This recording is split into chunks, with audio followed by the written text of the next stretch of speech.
مجمع خرافات تونسية. الخرافة الأولى جاتنا من القروان، السحارة في القروان. يحكيو الناس في قروان على ليلة فيها سحر وغموض.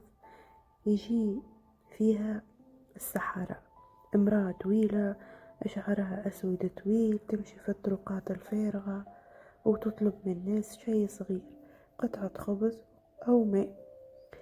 اللي يرفض تقوله، يقولوا في الأسطورة: من يرفضني يذيع في الليل.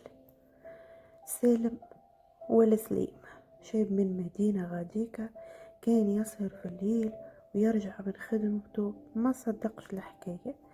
في ليلة من الليالي المظلمة شاف وحدة واقفة في الطريق، شعرها يلمع في الظلام وعينها حمر.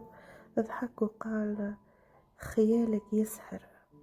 لكن كل ما قرب منها الطريق بدا يختفي تحت رجليه، والليل صار أثقل والريح تهب بلا سبب. اختفى سليم من نهارتها، والناس تقول ان الروح تمشي مع السحارة وتبحث عن طريق العودة، وما عادش يرجع جملة للدار. عندك الخرافة الثانية، يقولوا الغولة في صفاقس. في صفاقس يحكيو على الغولة، امرأة كبيرة وقبيحة وتعيش في الأطلال القديمة وتاكل من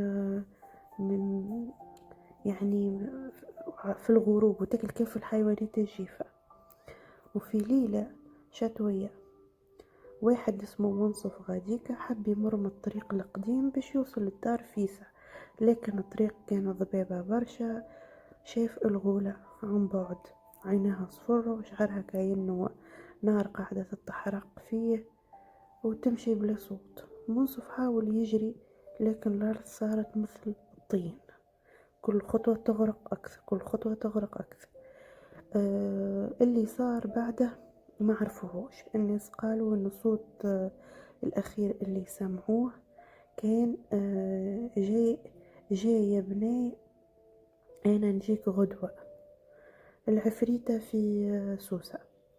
يحكيوا أهل سوسة عن دار قديمة ما حد يجرؤ يسكن فيها ولا يدخل لها بعد الغروب.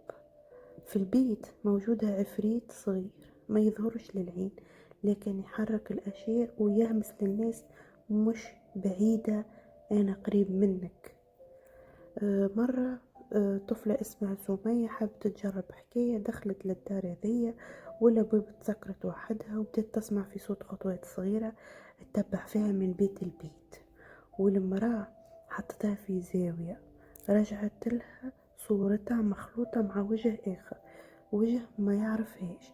سامية خرجت في الصباح وفمها ساكت وما عادش تتكلم جملة، والجيران يحكيو عليها: وش بها البنية وش بها، وهي بكمت ما عادش تتكلم من اللي شافته. الراجل المظلم في توزر.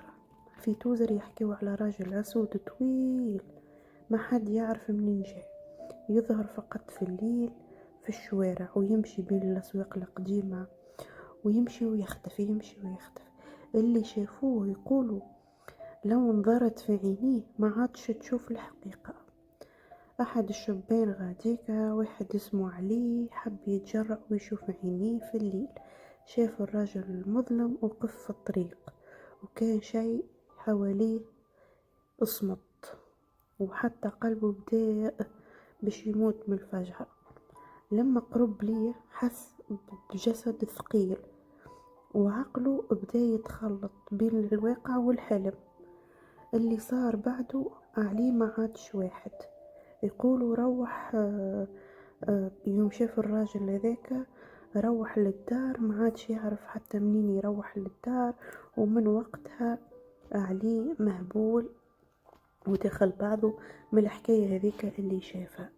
والحكاية الأخرانية هي بنت البحر في جربة صارت في جزيرة اسمها جربة. يحكيوا على بنت البحر، نصها بشر ونصها سمكة، تظهر على الشواطئ في الليل، تعطي صوفة وتطلب وعدة.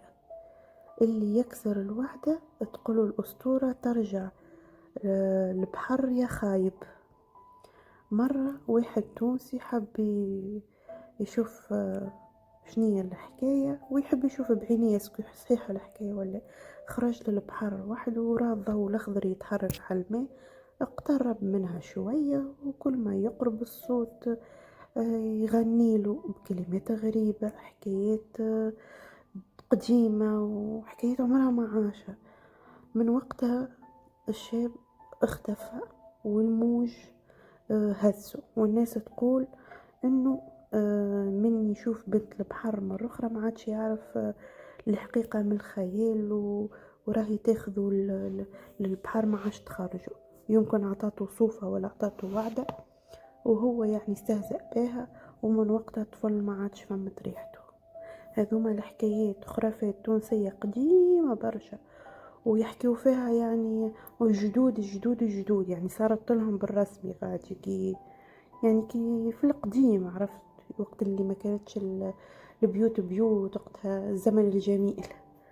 فهذوما 5 خرافات ان شاء الله عجبوكم. حطوا لنا اذا عجبوكم، اذا صحيحين، اذا غالطين، وانتم اعطيونا حكايات هكايا وتحبون نحكيهم، مرحبا بكم.